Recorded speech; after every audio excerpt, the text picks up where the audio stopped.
ओम शांति। आज की टॉपिक है परमात्मा परम धाम का निवासी है। यह टॉपिक परमात्मा की 7 रोज की भट्टी में से दूसरे रोज का टॉपिक है, दूसरे दिन का कोर्स है, जिसमें परमात्मा ने खुद का निवास स्थान और 3 लोगों का वर्णन किया है। और यह सत्य जो नॉलेज है, सत्य ज्ञान है, वह स्वयं सत्य पिता का है। और इस दूसरे रोज के भट्टी में हम परमात्मा का परिचय पाते हैं। परमात्मा स्वयं ब्रह्मा तन द्वारा यह परिचय देते हैं। यह 7 रोज की भट्टी में पकने की बात बाबा ने कही है। जैसा कि मैंने आपको कल बताया कि मुरली को हम एक नए युक्ति के साथ में सुना करेंगे ताकि बच्चे बोर ना हो। बाबा के बच्चे बाबा को कहते हैं, मुरली में संकल्प चलाते हैं कि बाबा रोज रोज महाविनाश की बात करते हैं। तो लीजिए, बाबा की जो टच कराया बाबा ने कि बच्चे नई युक्ति से मुरली चलाओ। तो कल के जो पहले रोज में हमने मैं कौन जाना, और आज हम जानेंगे कि परम धाम निवासी परमात्मा कहाँ का निवासी है और हम आत्माएं कहाँ का। इस दूसरे दिन में हम 3 लोगों के बारे में चित्रों सहित समझेंगे। आप चित्रों पर समझिए। उसके पहले हम मुरली के पॉइंट सुनेंगे। आज 20/10/2022 के ईश्वरीय महावाक्य हैं। आज बाबा ने बच्चों से कहा, मीठे बच्चे, भारत जो साहूकार था वही अब गरीब बना है। बाप ही इस गरीब भारत को फिर से साहूकार बनाते हैं। मुरली का प्रश्न है, तुम गोप गोपियों में सबसे खुशनसीब कौन और कैसे? उत्तर में बाबा ने कहा, सबसे खुशनसीब वह है जो गॉडली ज्ञान डांस करते हैं। वही फिर सतयुग में जाकर प्रिंस प्रिंसेस के साथ डांस करेंगे। ऐसे खुशनसीब बच्चे अभी बाप पर पूरा पूरा बलि चढ़ते हैं। कहते हैं, बाबा मैं तेरा, मेरा कुछ भी नहीं। जीते जी मन बुद्धि से समर्पित करना है ना, जिसे कहते हैं कि बाबा अब मेरा कुछ भी नहीं, सब कुछ तेरा है। इस शरीर के खून का एक एक बूंद भी तेरे लिए ही है, तेरे लिए ही समर्पित है। तन मन धन रिश्ते नाते घर लौकिक जमीन जायदाद शोहरत सब कुछ, ये शरीर भी तेरा, मन भी तेरा, धन भी तेरा, श्वासों श्वास तू समाया है ना। तो आप हमको स्वर्ग का मालिक बनाते हो, तो मैं क्यों नहीं बलिहार जाऊं। अच्छा, बाप बच्चों को धीरज दे रहे हैं। किसको धीरज दे रहे हैं? भारतवासी बच्चे। कौन से बच्चे? जो देवताओं के पुजारी हैं, वह मानते हैं हमारे इष्ट देव बड़े देवता थे। तो क्रिश्चियन क्राइस्ट की पूजा करेंगे, बौद्धी बुद्ध की पूजा करेंगे, जैन महाराज महावीर की पूजा करेंगे। हर एक अपने अपने धर्म के बड़े की पूजा करेंगे अथवा याद करेंगे। देवी देवताओं के मंदिर हैं, उनमें शिव का मंदिर भी आ जाता है। वह है निराकार। ब्रह्मा विष्णु शंकर आकारी हैं और लक्ष्मी नारायण सीताराम जगत अम्बा जगत पिता हैं साकार। इन बातों को दुनिया वाले नहीं जानते हैं। तो जो देवताओं के पुजारी हैं, उनके लिए बाबा कहते हैं कि धीरज धरो, अभी स्वर्ग की स्थापना हो रही है ना। तो आज फिर बाबा हमसे कह रहे हैं, समझाते हैं बाबा कि देखो बच्चे, जो तुम तन मन धन से समर्पित होते हो, तो उसके बदले में मैं तुम्हें क्या देता हूँ, है ना। सब कुछ देता हूँ ना, ब्रह्मांड का मालिक बनाता हूँ तुम्हें।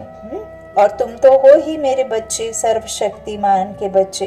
तो बाबा कहते हैं, तुम जगत अम्बा के 84 जन्मों की बायोग्राफी बता सकते हो, है ना। और तुम शिव बाबा की बायोग्राफी को जानते हो, ऐसे नहीं वह फद्दर फिद्दर में है, ऐसा तो नहीं है ना कण कण में है। आगे हम भी ऐसे समझते थे जब हमें ज्ञान नहीं था, यह भी अभी कहते हैं। आगे तो अपने को बहुत ऊंचा समझते थे, सबसे ऊंचा जवाहरात का धंधा है किसका? ब्रह्मा बाबा का। उनसे ऊंचा यह विनाशी ज्ञान रत्नों का धंधा है। तुम 9 रत्न की अंगूठी भी पहनते हो, वह भी इनसे भेंट है। आगे तो कुछ पता नहीं था। तो आज बाबा ने मुख्य बात समझाई ही है कि ब्रह्मांड का मालिक, सृष्टि का रचयिता परमात्मा है। वह राज्य नहीं करते, राज्य हम बच्चों को दे देते हैं। हमको ही राज्य लेना और गंवाना है। यह भी तो मालूम होना चाहिए ना कि गंवाए हुए राज्य में कितना जन्म लेते हैं, फिर अपने राज्य में कितने जन्म लेते हैं, सारा कुछ पता होना चाहिए। और बाकी क्या चाहिए? मनुष्य तो देह अभिमानी होने कारण उल्टे लटके हुए हैं, तुम अभी सुलटे हुए हो। मनुष्य जब मरते हैं तो फिर उनका मुंह फेर देते हैं। अब हमारा मुंह है परम धाम तरफ, हम यह शरीर छोड़ सीधे चले जाएंगे। अच्छा, बाप एक बीज मंत्र देते हैं, सतगुरु एक बीज मंत्र देते हैं। बाप कहते हैं मन मना भाव, मेरे को याद करो, है ना, तो तुम मेरे पास आ जाएंगे। यहाँ बेहद में क्लास अच्छा है। अंदर कमरे में बाबा को जैसे गर्भ जेल भासता है, बेहद के बाप को बेहद चाहिए। इतना बड़ा बेहद का मालिक इस हद शरीर में आकर बैठते हैं तुम्हारी सर्विस करने, है ना। ओबीडियंट सर्वेंट बाबा ने खुद को कहा है। और बाबा को आना ही होता है इस पतित दुनिया में, पतित शरीर में, और पराए देश में आया है, रावण राज्य में। कहते हैं तुम बच्चों को पतित से पावन बनाए, स्वर्ग का मालिक बनाए, फिर मैं चला जाता हूँ। तो अभी उथल पाथल होगी। जो कच्चे हैं उनको तो देख कर ही प्राण निकल जाएंगे। जब होलसेल में मृत्यु होगी, जब हाहाकार होगा, जब हाय हाय होगी, और मनुष्य आत्माएं जब होलसेल में जाएंगी, मच्छरों के माफिक ऊपर जाएंगी, शरीर छूटेंगे, तो वो अकाले मृत्यु में जाएंगी, तो वो प्रेत आत्माएं बनकर फिर वो दुनिया में हाहाकार भी मचाएंगी। ऐसी ऐसी बीमारियां आएंगी जिसमें दवा का भी खोज नहीं कर पाएंगी, क्योंकि नई बीमारियां होंगी, डॉक्टर को टाइम ही नहीं मिलेगा कि वो बीमारी के बारे में कुछ पढ़ाई कर सकें, है ना। तो जो कच्चे दिल के होंगे, जिनको यह नॉलेज पता भी है, लेकिन वो क्या करते हैं, निग्लेक्ट करते हैं ना, बाबा के महावाक्यों पर विश्वास नहीं करते हैं। सोचते हैं कि जैसे अभी तक दुनिया बकती आई वैसे ही ये भी बकने वाले हैं, तो कुछ भी जो मन में आता है वो समझ लेते हैं। तो फिर जो कच्चे होंगे, जिनमें आत्मिक बल नहीं होगा, उनके प्राण निकल जाएंगे। किसको मरता हुआ देखकर भी कई को बड़ा शौक आ जाता है। मरने की तो दूर की बात है, यदि किसी का ड्रेसिंग होती रहती है कोई चोट में, सर्जरी में, तो भी देख करके बेहोश हो जाते हैं, है ना। तो फिर मरने की तो बात ही है, शौक आ जाता है, मर जाते हैं। तुमको तो बहुत मजबूत होना चाहिए। गाया भी जाता है कि मिरुआ मौत मल्लिका शिकार, स्वर्ग के लायक तो अब हम बन रहे हैं। बाप कहते हैं इस लड़ाई द्वारा ही गेट खुलते हैं। स्वर्ग का द्वार नर्क से होकर ही जाता है। यदि आपको दुख नहीं हो तो सुख का अनुभव कैसे हो, है ना। तो अब चलो वापस, खेल पूरा हुआ। बाबा है रूहानी गाइड, रूहानी धाम में ले जाते हैं, इसलिए अब बाप को याद करो तो अंतमति सुगति हो जाएगी। कोई कोई का तो यहाँ बहुत छोटा जन्म है, गर्भ में बहुत सजाएं खाते हैं, बाहर आए और बच्चा मर गया, फिर दूसरा हिसाब किताब भोगने जाता है ना, दूसरे जन्म में जाता है। तो बाबा कहते हैं मीठी मीठी बच्चे, इन ज्ञान रत्नों को बुद्धि में धारण करो। बुद्धि से समझने का सारा नॉलेज है। मंदिरों में जाकर सर्विस करो, इसको मेहनत कहा जाता है। डरो मत, जो अपने धर्म के होंगे उनको तीर लगेगा। सन्यासियों के पास जाकर देखना चाहिए बिच्छू के डंक का मिसाल। देखो पत्थर है तो डंक नहीं लगाओ, ट्राई करनी चाहिए।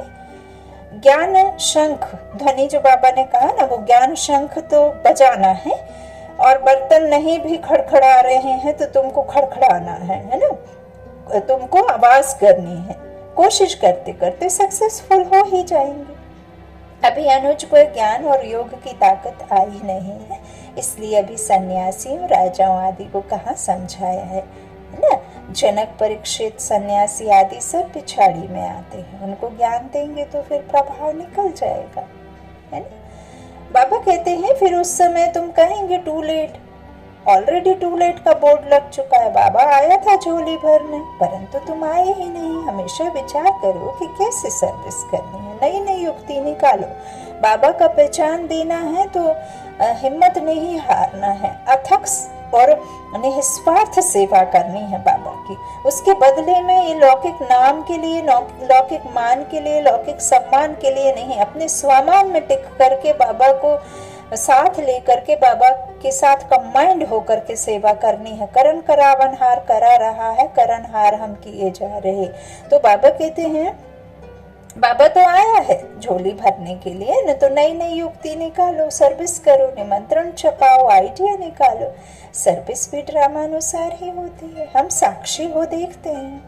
बाबा ने हमें जो आत्मिक संबंध बताया है कि तुम आत्मा जब खुद का संबंध जोड़ोगे, इस शरीर में बैठी उस आत्मा की पहचान करोगे, उसको साक्षी होकर के निश्चय में रहोगे कि मैं शरीर नहीं आत्मा हूँ और परमात्मा की संतान हूँ, और विश्व में जो भी आत्मा भाई हैं वो सब तुम्हारे ही भाई हैं। तो क्या होगा जब हम एक पिता की संतान आपस में भाई भाई हैं, तो हमारा जो साक्षी होकर देखना होगा ना, तो फिर हमारे मन में किसी के प्रति द्वेष भावना, घृणा, बदले की भावना, काम विकार, जो भी 5 विकार हैं, वो हमारी जो दृष्टि है, दृष्टि वृत्ति बदल जाएगी। क्योंकि हम एक परिवार, भाई भाई से कोई रिश्ता खराब थोड़ी करता है, तो साक्षी होकर देखेंगे तो प्रेम बढ़ेगा, है ना। प्रेम बढ़ेगा तो फिर हम किसी के प्रति भावनाएं अशुद्ध रखेंगे नहीं। अच्छा, भगवान वाच बच्चों प्रति, गोप गोपियों प्रति। गोपी बल्लभ भगवान है, वह है बाप। गोपी गोपियां सब तो यहाँ ही है, सतयुग में थोड़े ही होंगे।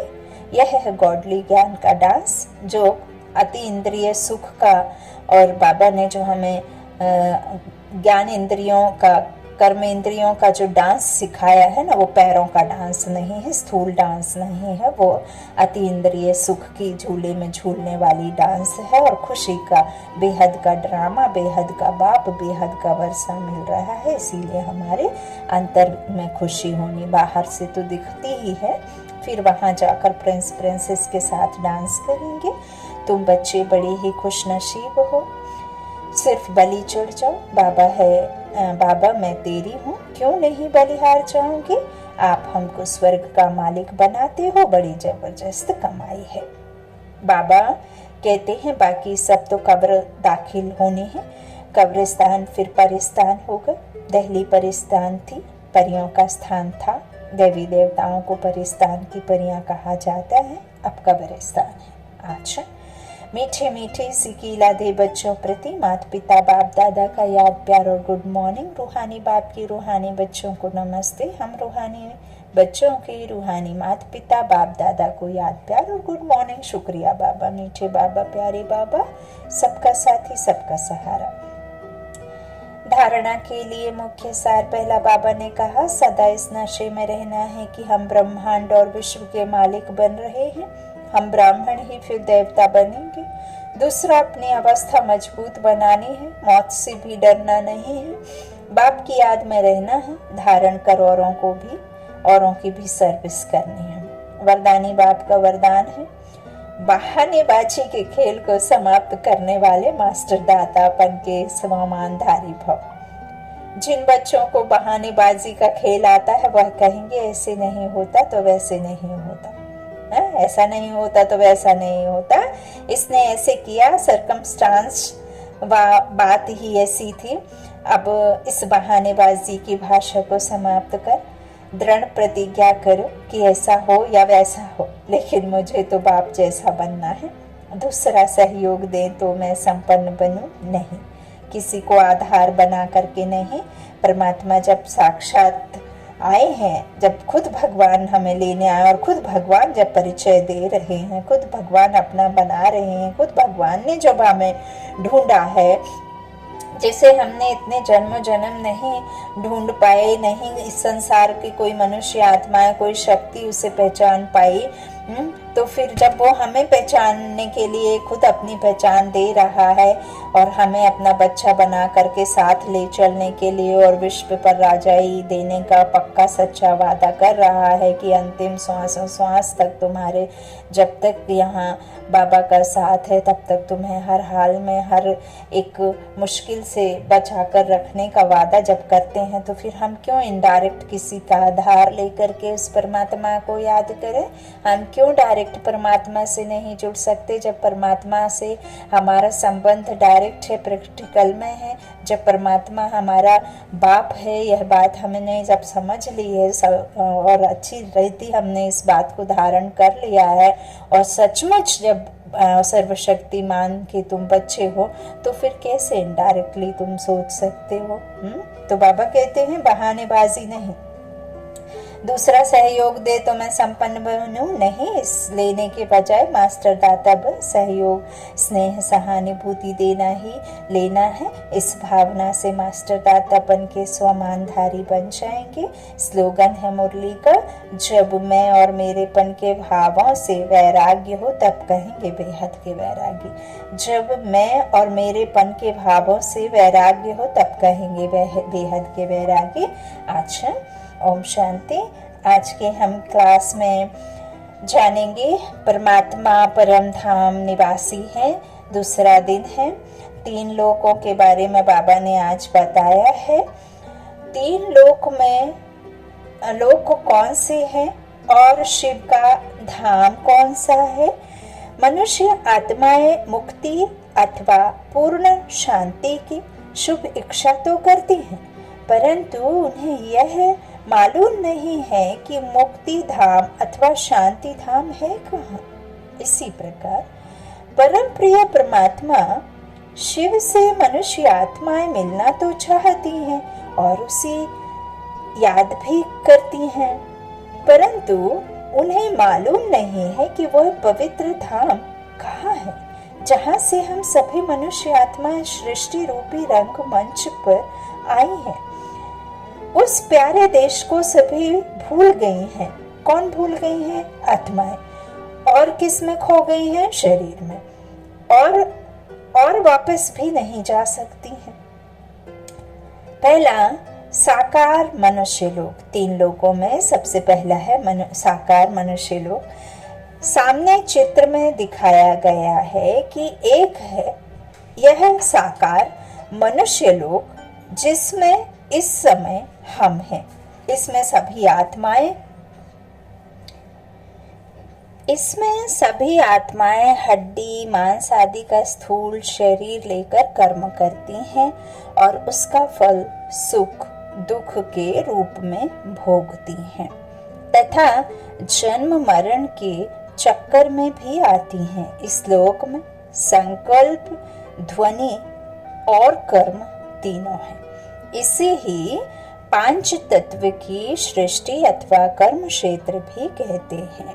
यह सृष्टि आकाश तत्व के अंश मात्र में है। इसे सामने त्रिलोक के चित्र में उल्टे कल्प वृक्ष के रूप में दिखलाया गया है, क्योंकि इसके बीज रूप परमात्मा शिव, जो कि जन्म मरण से न्यारे हैं, ऊपर रहते हैं। ये कौन सा लोक के बारे में ईश्वर ने कहा है? साकार मनुष्य लोक में, जहाँ हम इन स्थूल नेत्रों से जहाँ अभी खड़े होकर के सुन रहे हैं, देख रहे हैं, समझ रहे हैं, छूकर पहचान सकते हैं, समझ सकते हैं, एहसास कर सकते हैं, महसूस कर सकते हैं। तो यहाँ जो हम देखते हैं उस साकार लोक की बात परमात्मा ने पहले लोक में करी। अब दूसरा है सूक्ष्म देवताओं का लोक। इस मनुष्य लोक के सूर्य तथा तारागण के पार, ध्यान से सुनिएगा, बुद्धि से समझने का बाबा का यह भट्टी है दूसरे दिन के। तो दूसरे लोक में देवताओं का लोक, सूक्ष्म देवताओं का लोक। इस मनुष्य लोक के सूर्य तथा तारागण के पार आकाश तत्व के पार एक सूक्ष्म लोक है, जहाँ प्रकाश ही प्रकाश है, जहाँ हमारे जैसे दुनिया नहीं है, 5 तत्वों से बना कुछ भी। उस प्रकाश के अंश मात्र में ब्रह्मा, विष्णु तथा महादेव शंकर की अलग अलग पुरियां हैं। इस देवताओं के शरीर हड्डी मांस आदि के नहीं बल्कि प्रकाश के हैं। इन्हें दिव्य चक्षु द्वारा ही देखा जा सकता है और दिव्य दृष्टि, दिव्य नेत्र, त्रिनेत्र आत्मा जिसे कहा है, उस ज्ञान चक्षु से हम इन्हें देख सकते हैं। यहाँ दुख अथवा शांति नहीं होती, यहाँ संकल्प तो होते हैं और क्रियाएं भी होती हैं और बातचीत भी होती है, परंतु आवाज नहीं होती। तीसरा लोक बाबा ने बताया ब्रह्मलोक और परलोक। इन पुरियों के भी पार एक और लिंक है, जिसे ब्रह्मलोक, परलोक, निर्वाण धाम, मुक्ति धाम, शांति धाम, शिवलोक इत्यादि नामों से याद किया जाता है। इसमें सुनहरे लाल रंग का प्रकाश फैला हुआ है, जिसे ही ब्रह्म तत्व, छठा तत्व अथवा महत्व कहा जा सकता है। इसके अंश मात्र में भी मैं ही ज्योतिर्बिंदु आत्माएं मुक्ति की अवस्था में रहती हैं। यहाँ निराकारी आत्माएं रहने का स्थान है। आत्माएं मुक्ति की अवस्था में रहती हैं। यहाँ हर एक धर्म की आत्माओं के संस्थान अर्थात सेक्शंस हैं, है ना। जब जैसा जिसका पार्ट इस साकार लोक में होता है, अर्थात first floor, second floor, third floor. First floor परम धाम, शांति धाम, है ना, और सेकंड फ्लोर सूक्ष्म वतन, और यह है कौन सा, थर्ड फ्लोर, जहाँ हम हैं अभी। तो साकारी, आकारी, निराकारी, है ना। ऐसे 3 लोगों का बाबा ने बताया है। और बाबा ने कहा परम धाम में हर एक धर्म की अपने अपनी आत्माओं के सेक्शंस हैं। अच्छा, तो उन सभी के ऊपर सदा मुक्त चैतन्य ज्योति बिंदु रूप परमात्मा सदा शिव का निवास स्थान है। इस लोक में मनुष्य आत्माएं कल्प के अंत में सृष्टि का महाविनाश होने के बाद अपने अपने कर्मों का फल भोग कर तथा पवित्र होकर ही रह जाती हैं। यहाँ से, इस साकार दुनिया से, जहाँ हम आत्माएं शरीर को लेकर पाठ बजा रही होती हैं, आदि से शुरुआत हो जाती है। लेकिन आदि में जो आती हैं, माना सतयुगी दुनिया की जो आत्माएं पाठ बजाती हैं शरीर को लेकर के, तो वो बहुत थोड़ी होती हैं, बहुत कम होती हैं। फिर त्रेता में थोड़ी बढ़ती हैं, फिर द्वापर में आती हैं, फिर कलयुग के अंत तक पूरा परम धाम से आत्माएं यहाँ पाठ बजाने आ जाती हैं। और जिन्होंने यहाँ आने के बाद जो जो भी विकर्म किए, जो भी पाप किए, उनकी सजा वो यहाँ ही भोग करके जब पवित्र बन जाती हैं, जैसे वो वहाँ से आती हैं वैसे ही जब वो सजाएं भोग करके अपने पूरे पाप विनाश खत्म कर लेती हैं, तब फिर वो आत्मा इस संसार से अपना स्टेज रंगमंच पर पूरा पाठ बजा करके जाने की शुरुआत होती है। वह भी कब, जब स्वयं परम पिता परमात्मा परम धाम से यहाँ आ जाए और संगम युग में आकर के वो आदि की स्थापना गुप्त रीति कराते, और फिर एक तरफ विनाश लीला चलती, दूसरी तरफ स्थापना का कार्य जो गुप्त रीति चलता, और एक तरफ जो हम आँखों से देखते हैं वो विनाश लीला चलती रहती है। यह विश्व कल्याणकारी ड्रामा इस कलयुग के अंत में और संगम में, और कहना चाहिए सतयुग की आदि में शुरू होता है। विनाश भी तभी होता है, उसे ही असली महाभारत की लड़ाई कही गई है। तो यह सब बातें परमात्मा आकर के ही समझाते हैं और कोई समझा नहीं सकता। तो बाबा कहते हैं अपने अपने कर्मों का फल भोग कर तथा पवित्र होकर के आत्माएं जाती हैं। यहाँ मनुष्य आत्माएं देह बंधन, कर्म बंधन तथा जन्म मरण से रहित होती हैं। यहाँ न संकल्प है, न वचन, और न कर्म। कहाँ की बात बाबा कर रहे हैं? Third floor. किसकी बात? परलोक की, है ना, निर्वाण धाम की, मुक्ति धाम की, जहाँ आत्माएं रहती है ना, उस देश की बात बाबा कर रहे हैं। तो यहाँ इस तरह का कुछ भी नहीं होता, ना तो संकल्प, ना वचन और ना कर्म। मनसा वाचा कर्मणा से परे, इस पांच तत्व की दुनिया से पार, है ना। तो इस लोक में परम पिता परमात्मा शिव के सिवाय अन्य कोई गुरु इत्यादि नहीं ले जा सकता। इस लोक में जाना ही अमरनाथ रामेश्वरम अर्थात विश्वेश्वरम नाथ की सच्ची यात्रा करना है, क्योंकि अमरनाथ परमात्मा शिव यहीं रहते हैं। कहाँ रहते हैं? परम धाम में। अच्छा, निराकार परम पिता परमात्मा और उनके दिव्य गुण। परमात्मा शिव ज्योति बिंदु स्वरूप है। Incorporeal God and his attributes. तो परम पिता शिव परमात्मा गीता ज्ञान दाता है, बिंदु रूप ज्योति स्वरूप है, काल के पंजे से छुड़ाने वाले हैं, सृष्टि के आदि मध्य अंत के दाता हैं, आनंद के सागर हैं, सुख दुख से न्यारे हैं, शांति के दाता हैं, दिव्य बुद्धि के दाता हैं, पतित पावन हैं, सदगति दाता हैं, सबके सुख के दाता हैं, नर से श्री नारायण बनाने वाले हैं, पत्थर बुद्धि वालों को पारस करते हैं, ज्ञान अमृत के सागर हैं, सत्य चित्त आनंद स्वरूप हैं, निराकार हैं,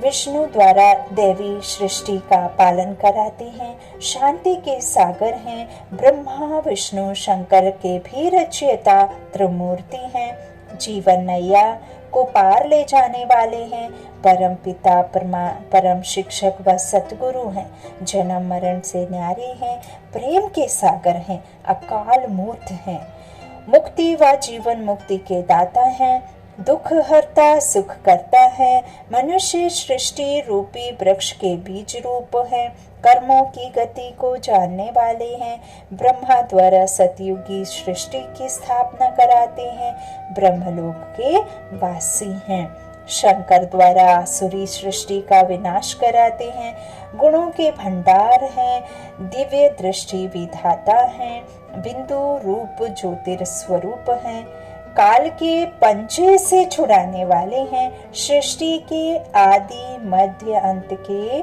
ज्ञाता हैं, आनंद के सागर हैं, सुख दुख से न्यारे हैं। अच्छा, यह तो हुए परमात्मा के दिव्य गुण।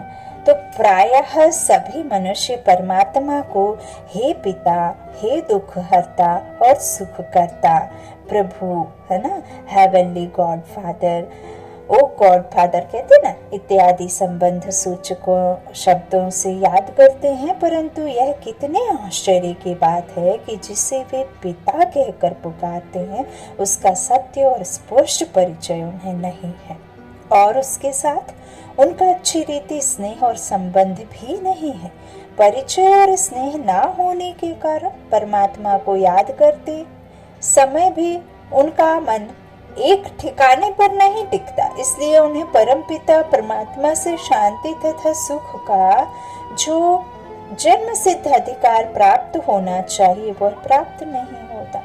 वे ना तो परम पिता परमात्मा के मधुर मिलन का सच्चा सुख अनुभव कर सकते हैं, ना उससे लाइट प्रकाश और माइट माना शक्ति, लाइट माना प्रकाश और माइट माना शक्ति ही प्राप्त कर सकते हैं, और ना ही उनके संस्कारों तथा जीवन में कोई विशेष परिवर्तन ही आ पाता है। इसलिए हम यहाँ उस परम प्यारे परम पिता परमात्मा का संक्षिप्त परिचय दे रहे हैं, जो कि स्वयं उन्होंने ही लोक कल्याणार्थ हमें समझाया है और अनुभव कराया है और अब भी करा रहे हैं।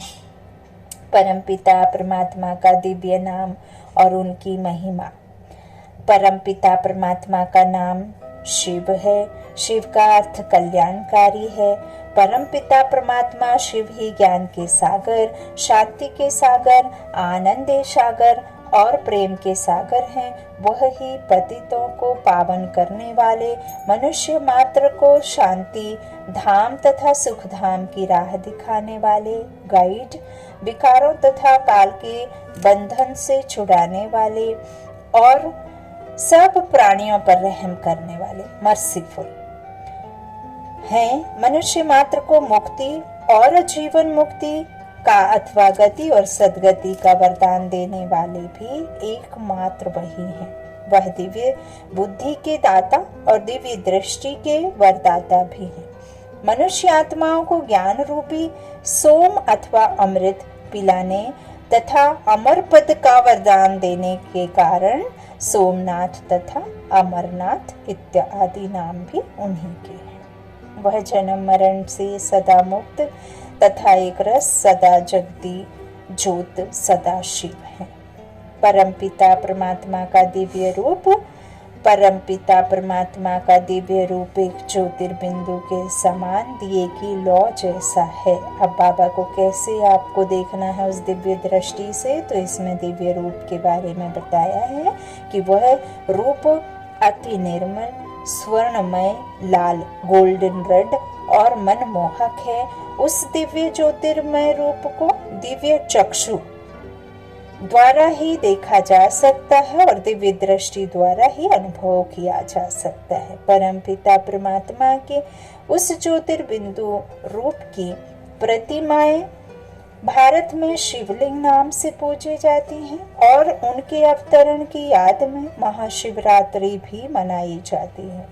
निराकार का अर्थ लगभग सभी धर्मों के अनुयायी परमात्मा को निराकार, इनकॉर्पोरल मानते हैं, परंतु इस शब्द से वे यह अर्थ लेते हैं कि परमात्मा का कोई भी रूप आकार नहीं है। अब परम पिता परमात्मा शिव कहते हैं कि ऐसा मानना भूल है।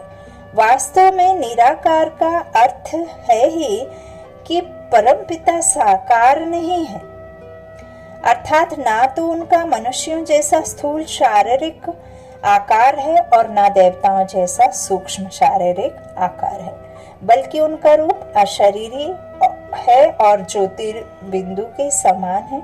बिंदु को तो निराकार ही कहेंगे। अतः यह एक आश्चर्यजनक बात है कि परमपिता परमात्मा है तो सूक्ष्म अति सूक्ष्म एक ज्योति कण है, परंतु आज लोग प्रायः कहते हैं कि वह कण कण में है। यही सबसे बड़ी भूल हुई है, जिस कारण ईश्वर को यथार्थ रीति नहीं जान पाए और ईश्वर खुद आए हैं यह नॉलेज देने। तो आज की इस ईश्वरीय क्लास का टॉपिक था परमात्मा कहाँ के निवासी हैं, और 3 लोगों के बारे में हमने आज दूसरे दिन की भट्टी में जाना। कल की भट्टी में हम एक नई युक्ति, नई पॉइंट के साथ और मुरली के मुख्य पॉइंट के साथ फिर से हाजिर होंगे। उम्मीद है आप सभी बाबा के ज्ञान को बहुत प्यार से, प्रेम से और बहुत ही नशे से सुनते हैं और आप बहुत एक्साइटेड रहते हैं कि कहीं से परमात्मा की एक नया क्लास नए पॉइंट के साथ, नई युक्ति के साथ मिले और आप बहुत इच्छुक रहते हैं इस ज्ञान को सुनने के लिए। यही शुभ भावना, शुभकामना के साथ आप बाबा को याद करते रहिए और परमात्मा से अपने सर्व कल्याण के लिए, स्व कल्याण के लिए और विश्व कल्याण के लिए सदा उनकी याद में रहे और सदा उनके साथ का अनुभव करते रहें और यूं ही आपका जीवन सफल बना रहे। अच्छा, ओम शांति। शुक्रिया बाप दादा, शुक्रिया आप सभी भाई बहनों के स्नेह का, प्यार का। Om Shanti, good night.